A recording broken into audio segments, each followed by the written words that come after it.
Finding the nth term is not difficult. If you find it difficult right now, I assure you in the next couple of minutes, you won't anymore. Here's how we do it.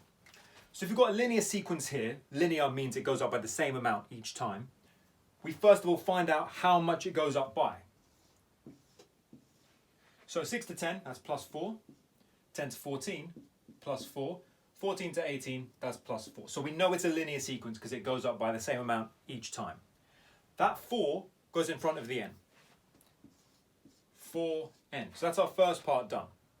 To figure out what comes after this, we ask ourselves, well, what number would come before this if the sequence carried on that way?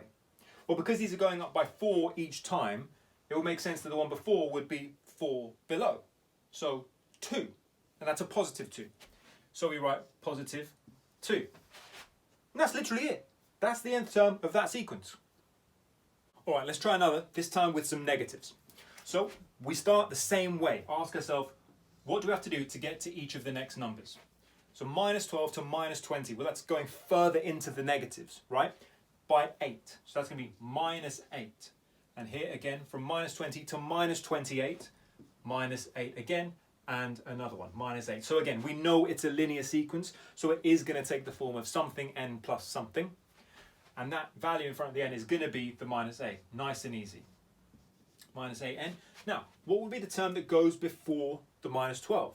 So if we're going down by 8 in this direction, we have to go up by 8, 1 here, to get to minus 4. So we write minus 4. And once again, that is the nth term. So don't change the rules just because we get negatives now. It's the exact same way. In a linear sequence, if we're asked to find a particular term, it's again really, really simple. The first thing we have to do is find the nth term though. If they're asking for the 6th or 7th term, perhaps we can just find out what we're adding and just add on a couple more. But if they're asking for the 30th term, well, we don't want to write out 25 more terms. That's going to be fucking long. So let's find the nth term first. We should know how to do this now if you've seen the earlier examples. So these go up by 6 each time, don't they? Plus 6 and plus 6. So we would write 6n. Then what would be the term before 7 if they're going up by 6? Well, it would be 1, positive 1. So we would write plus 1. So that's our nth term. Now, listen to the word there, the nth term. That's what this is. So the 30th term, nth term, 30th term, we're literally replacing n with 30 when we say that. So to find the 30th term, we replace n with 30. So it would be 6 brackets 30 plus 1. 6 times 30 is 180. You can either do that column method or in your head, or 6 times 3 is 18 with a 0 on the end. So 180 plus 1, 181. That's it. This type of question is probably as difficult as linear sequences get. But even then, it's not that tricky. You just need to know how to approach it. So here we've got a linear sequence. Is minus 96 a term in that sequence? Well, let's start by actually finding the nth term. Once again, we could just carry on writing the next few terms until we get to minus 96, but that's going to take long. We don't want to do that. So let's figure out how much these go up or down by, and it looks like it's minus 5. So we'd write minus 5n. And what will be the term before this? Well, it will be 5 above, so positive 9. Okay, so that's the nth term. Now what the question's actually asking us is, can this make a value of minus 96?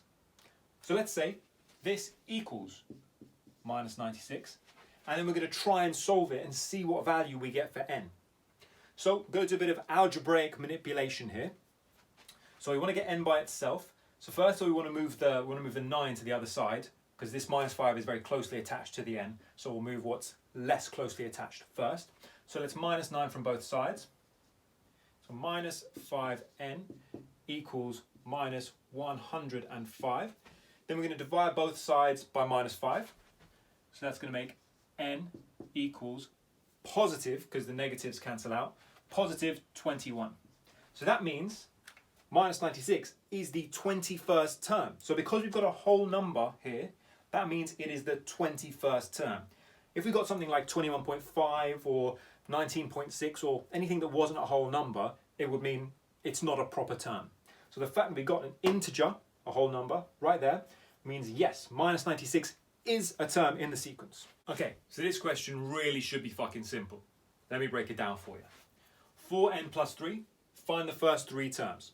So that means the first term is when n is 1, second term is when n is 2, and third term is, you guessed it, when n is 3. So we're just going to sub that shit in right there.